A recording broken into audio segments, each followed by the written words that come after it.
Olá, queridos, graça e paz. Estou aqui para te fazer um convite muito especial. Visite a nossa playlist 1 Minuto de Graça. Você vai ver o que nós temos feito em 1 minuto. Vídeo um pouquinho apenas mais de 1 minuto. Nós fazemos uma abordagem com a graça de Deus. Nós fazemos uma leitura crítica, uma leitura objetiva, com foco na graça de Deus, e você vai ser muito abençoado, apenas investindo 1 minutinho da sua vida. Vale a pena, eu te encorajo, faça-nos uma visita e acesse a nossa playlist 1 Minuto de Graça.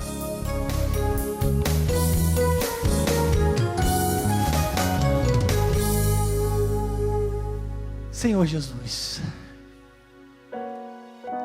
obrigado. Renova as minhas forças, manifesta a sabedoria, continua falando aos nossos corações, para a tua honra e para a tua glória. Amém e amém. Graças a Deus. Obrigado, meu querido, obrigado mais uma vez, amados todos que trabalham neste culto. Obrigado mais uma vez a você pela sua presença. Obrigado, Pai. Obrigado por tão grande honra, Senhor. Vamos aqui na página 36, aqui no meio do livro, o apóstolo diz assim: quando lemos a Bíblia, conectamo-nos com a mente de Cristo e o Espírito de poder se manifesta na nossa vida. E aqui na página 37, ele avança, dando alguns testemunhos, alguns exemplos, né?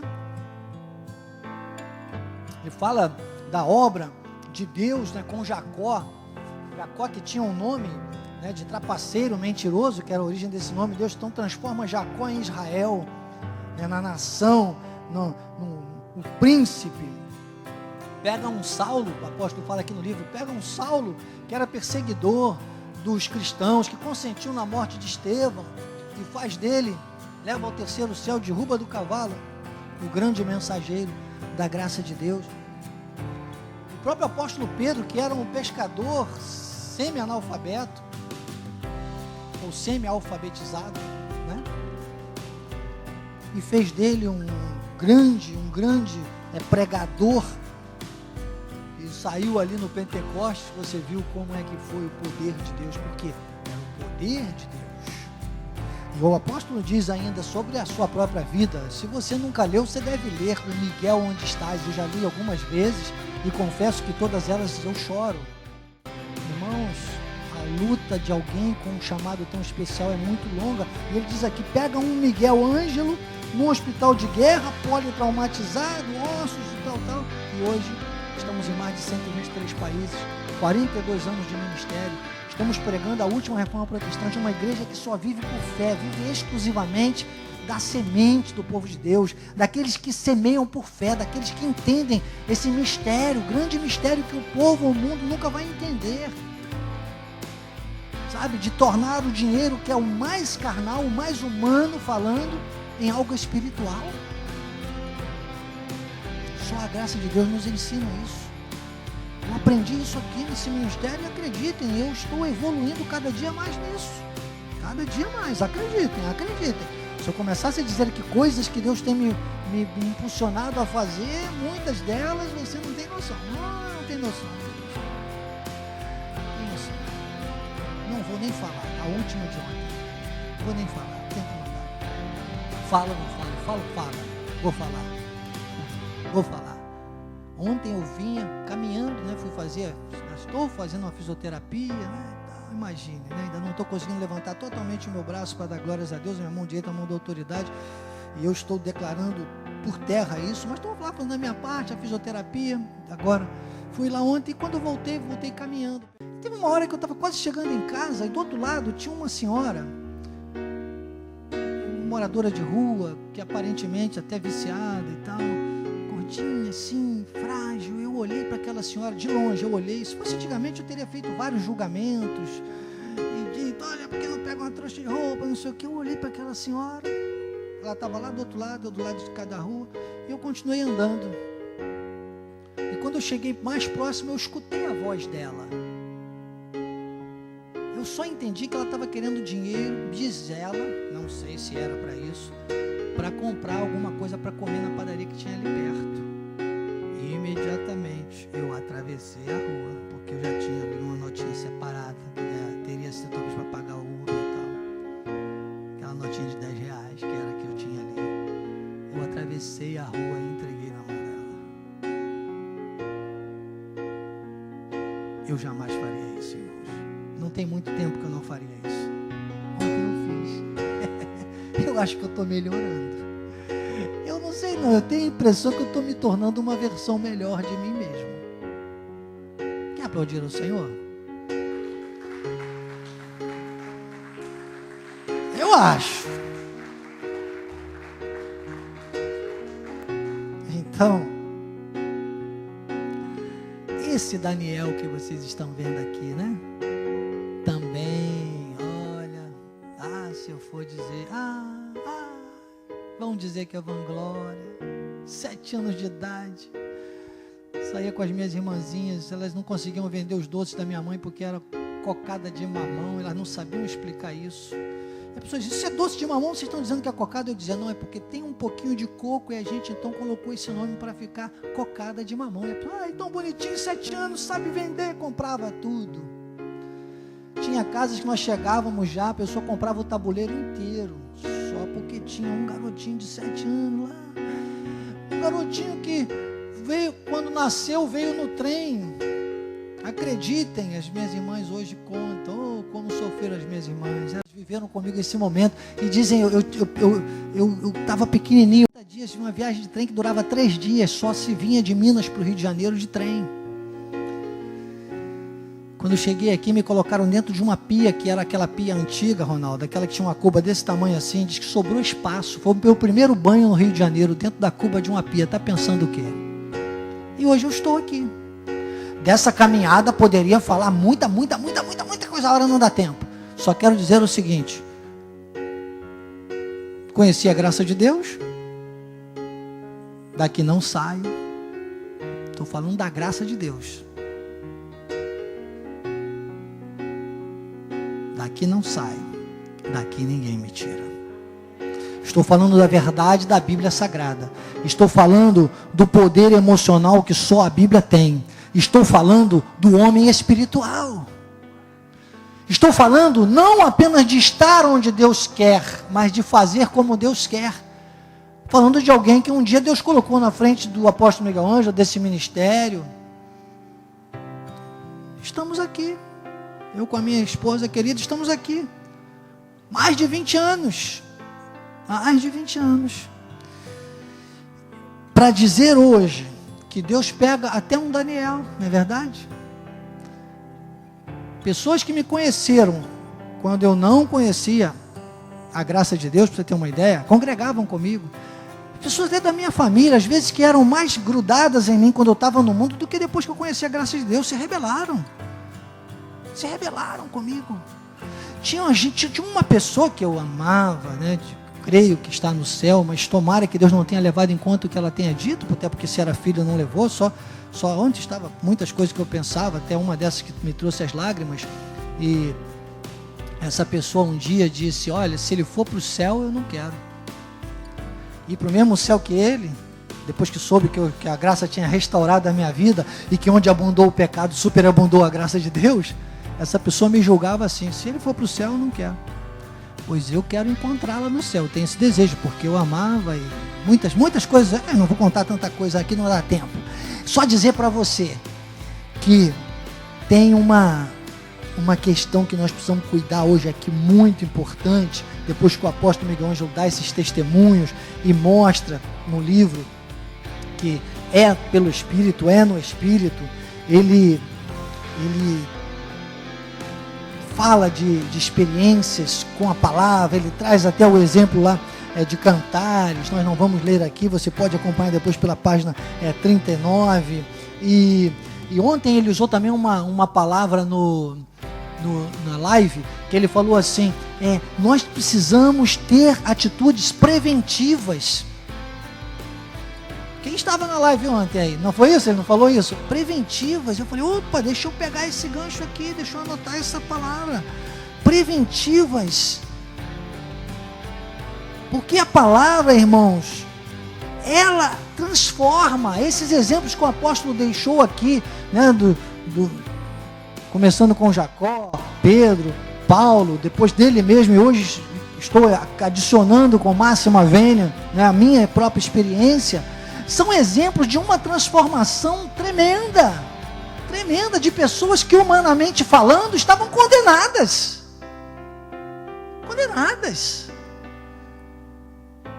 Diz a palavra que Deus pega, Ele não esmaga a cana quebrada, quer dizer, há uma transformação quando a palavra age, quando você ouve a voz de Deus e quando você decide obedecer. Que eu repito, não é livre-arbítrio, as pessoas confundem isso com livre-arbítrio.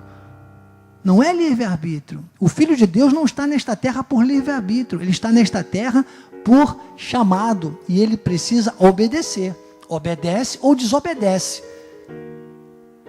Não é livre-arbítrio, é pecado. Desobediência, diga comigo, desobediência não é livre-arbítrio, é pecado. Se fosse livre-arbítrio, não teria punição, não seria pecado.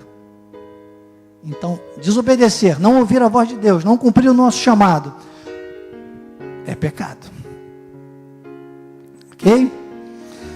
E na página 41, o apóstolo usa o profeta Isaías para dizer assim: eu irei adiante de ti, endireitarei os caminhos tortuosos, quebrarei as portas de bronze, despedaçarei as trancas de ferro, dar-te-ei os tesouros escondidos e as riquezas encobertas.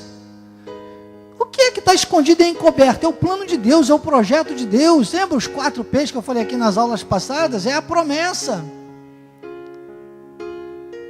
Um projeto de Deus, para que a gente passe por eles, por esses planos, por esses projetos.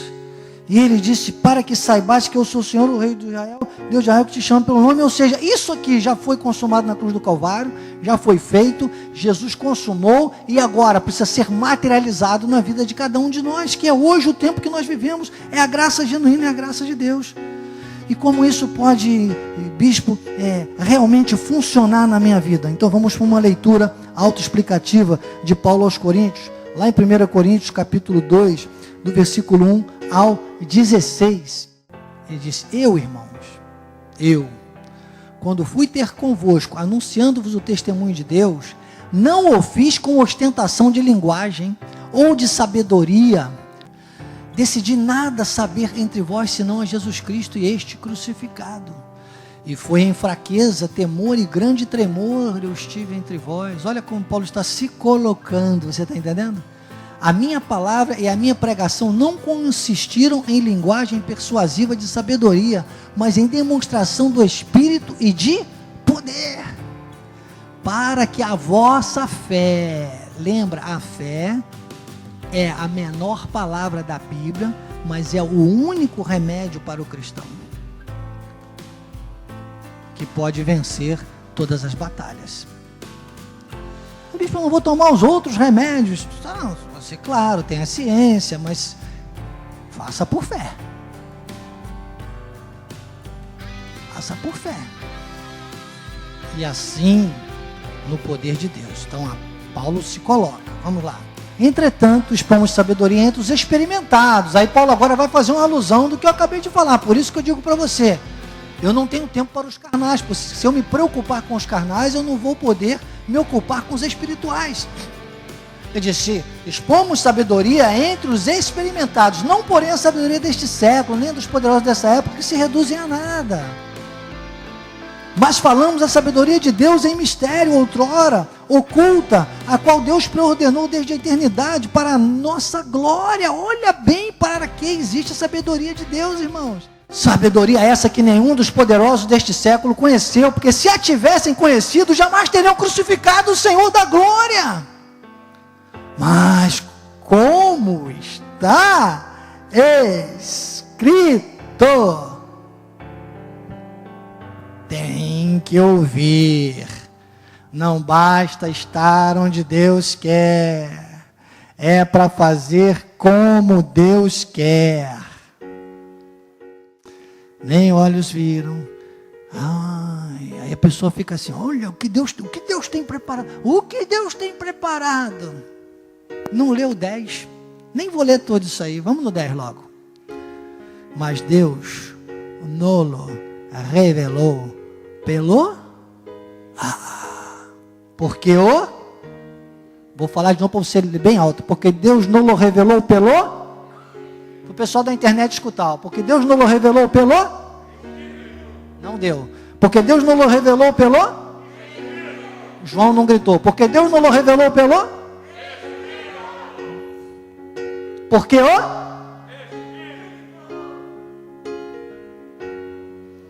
escuta alguma coisinha. Lembra do escutar? Lembra do ouvir? Lembra do dar ouvidos? Daqui para frente, tudo vai ser diferente. Você tem que aprender a ser crente. A sua carne não vale nada, nada. Mas Deus não revelou pelo... Estava distraído, viu como você estava aí pensando, poxa, o bispo imita Roberto? Cara, quem sabe um dia essa música chegue nele. Pô, canta Jesus Cristo, eu estou aqui. Quem sabe é um chamado de Deus aí, hein? Já pensou? Estou fazendo a minha parte. Compartilha essa mensagem que uma hora chega nele. Se Deus quiser me usar para isso, eis-me aqui. Então você está entendendo? Mas Deus não o revelou pelo... porque a todas as coisas. Aí sela. A todas as coisas prescruta. Olha, isso aí é alguma coisa a mais que escutar, que simplesmente ouvir. Tudo isso que o nosso ouvido fica, essa sujeira, é uma poluição sonora. Tem gente que essa hora está ouvindo canais de televisão.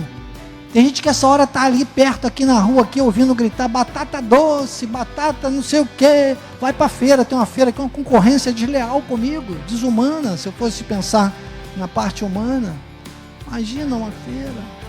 Vem para aqui e descobre comigo que sabedoria é vir para o culto e meio-dia passar na xepa, porque você vai comprar tudo pela metade do preço. Uma banana então, chega lá o camarada fala assim, não, leva isso tudo aqui por R$1, porque ele não pode levar para casa. O maior terror de um filho, aos 11 anos de idade, eu trabalhei nessa feira, tem história, eu sei vender batata doce, eu era um bom vendedor, eu gritava, olha a batata doce que faz, não vou falar não, e o pessoal ria, um garotinho de 11 anos, que piadinha legal, e comprava as batatas todas. Esse prescrutar é você conseguir, apesar dessa poluição sonora toda, ainda ouvir o que Deus quer e fazer como Deus quer. E quem faz o que Deus quer, pode o que Deus pode. Diz que até as profundezas de Deus, quer dizer, é muito revelamento, diria o bispo Gugu, lá de Nova Iguaçu. Tem muita gente de Nova Iguaçu sempre ligada com a gente, às vezes até ele também.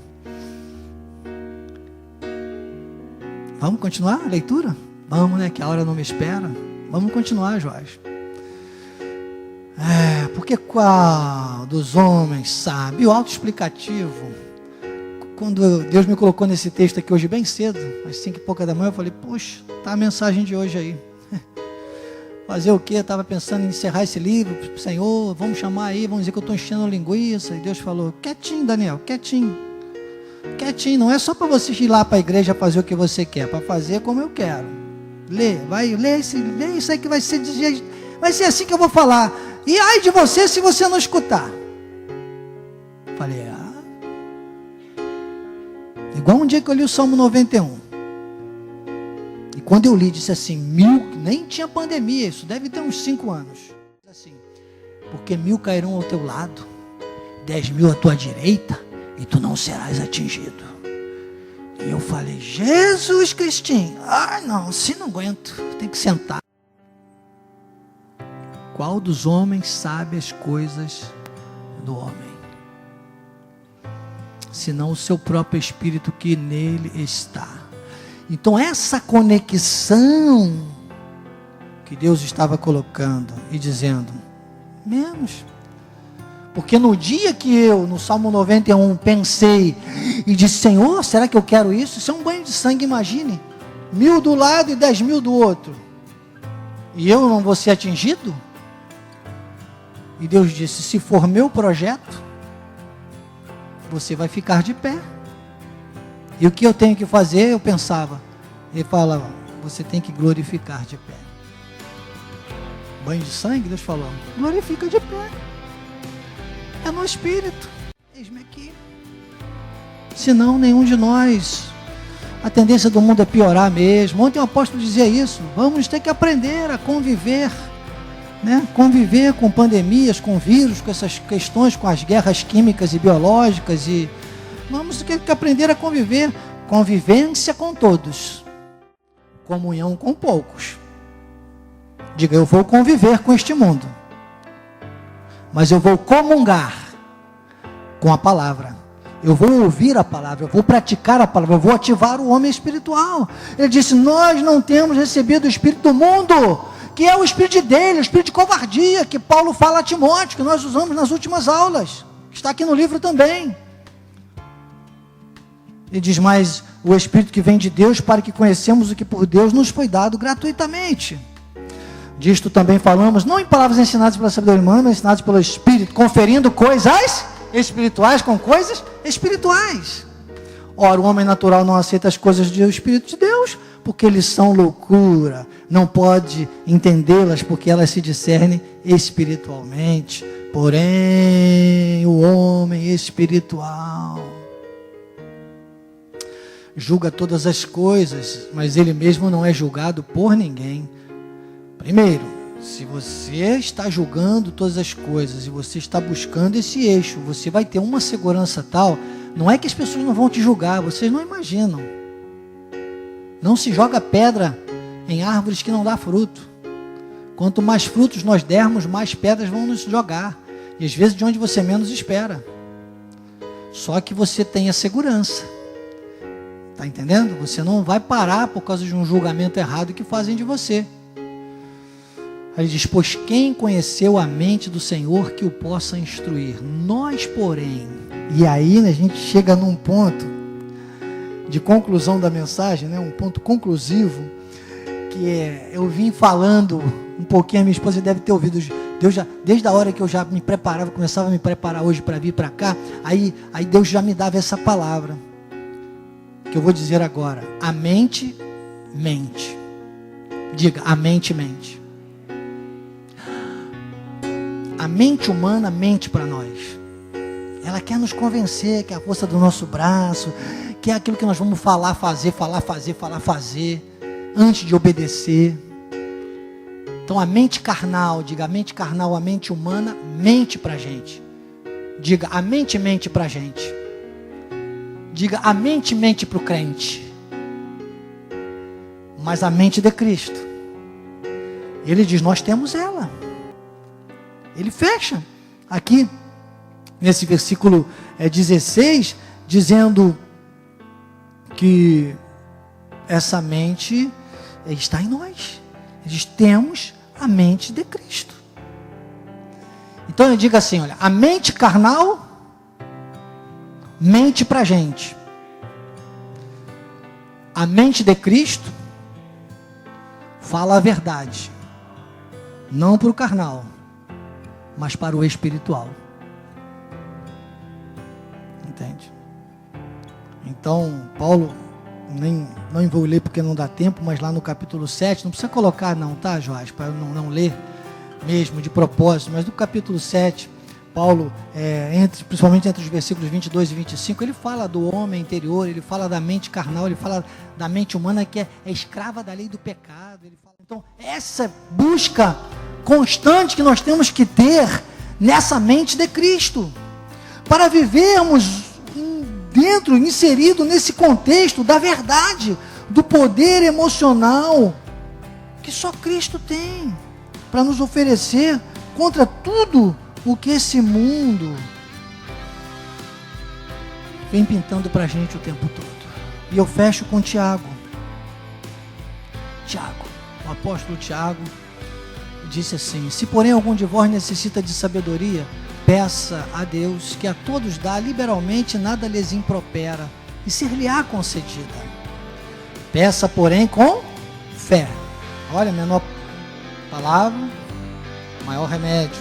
Por que remédio? O que o remédio faz?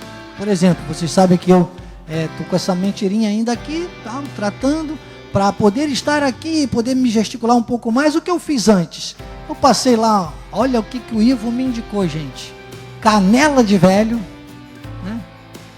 Tomei um lisador antes de sair de casa, dei aquela turbinada para dar uma enganadinha na minha mente humana, e eu não senti tanto. Depois, por estar gesticulando tanto na parte da tarde, eu sei que vai doer um pouquinho mais. É a carne, é dor, também. Já vou vencer isso, já estamos vencendo em nome de Jesus. Mas o que eu estou dizendo para você é por que a fé é um remédio? Porque nós vamos estar neste mundo com todas as afrontas, com todas as debilidades da carne, mas a fé não vai nos deixar sentir com tanta intensidade, ou não vai nos deixar, nós não seremos tomados ou dominados pelas dores deste mundo, pelas mentiras deste mundo. A fé nos traz a uma maturidade de poder de Deus. Aí ele disse, pois, agora o que duvida? Mas não é bem assim. É semelhante à onda do mar, impelida e agitada pelo vento. Não suponha, olha só, esse homem, que é no sentido genérico, claro, alcançará do Senhor alguma coisa. Vai, filhinho, tem mais? Parei no 7? Ele fala de ânimo dobro e tudo mais. Tudo bem, não precisa mesmo não, porque também não dava tempo. O que eu quero dizer para você então, meu irmão, você tem a mente de Cristo, mas tem a mente humana também. Descobrimos que a mente mente. Quem ativa a mente de Cristo vai estar onde Deus quer, porque não tem outro jeito.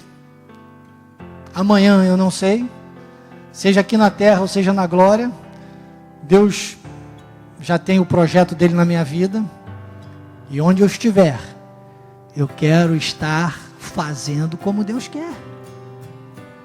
Enquanto eu estiver nesta terra, o projeto dele é qual? É o quê? É fazer o bem, é ser uma versão melhor a cada dia. Vão parar de te julgar?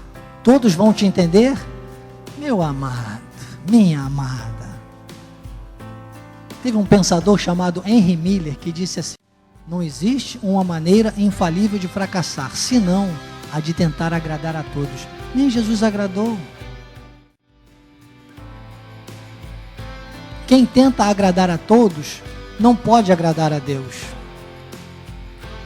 Mas quem agrada a Deus, agrada a quem Deus agrada.